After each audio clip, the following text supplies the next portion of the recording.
मला 78, 95 आणि 2004 आमदार करण्यामध्ये सरकारी, निमसरकारी आणि कामगारांचा मोठा सहभाग आहे। त्यांनी सहभाग नोंदवला नसता तर मी आमदार झालो नसतो।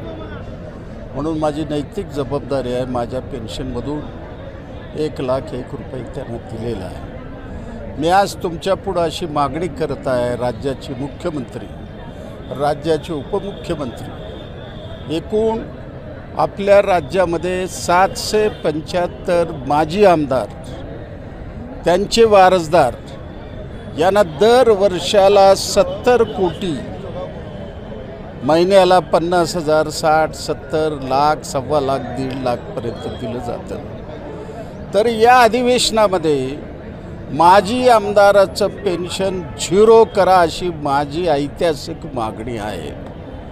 त्या जोडीला माझी दुसरी मागणी आहे, आज आपल्या राज्यामध्ये 288 आमदार, 78 विधान परिषदेचे आमदार, यांना सगळे भत्ते मिळून महिन्याला 2.5 लाख रुपये।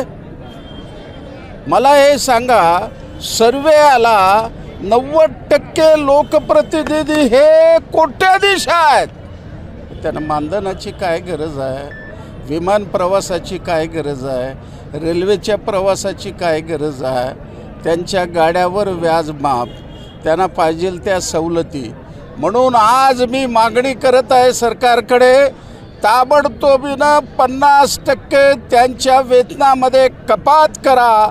वर्षाला जे 200 कोटी रुपये खर्च होतात त्यातले 100 कोटी वाचतील आणि त्या पद्धतीनं राज्यातल्या 18 लाख लोकाला तुम्हाला जुनं पेन्शन दिल्याशिवाय गत्यंतर नाही दिला तुम्हाला खुर्चीवरून खाली खेचल्याशिवाय कामगार गप्प बसणार नाही। काही आमदारांचं असं म्हणणं आहे की त्यांची पेन्शन कमी केली की 50-100 कोटी रुपये कमी होतील, पण यांना 33,000 कोटी रुपये लागणार असं म्हणणं आहे। एवढा मोठा खड्डा कसा राज्य सरकार सहन करेल? ते आमदार म्हणून बसले आहेत का काय म्हणून बसले मला माहीत नाही। बजेट माझ्या पुढं आणा, 5 लाखाचं उत्पन्न आहे म्हणता, 7 लाख कोटीचं कर्ज आहे। एक साधं उत्पन्न घ्या 23-24चं, एक्साईजवर 25,000 कोटी।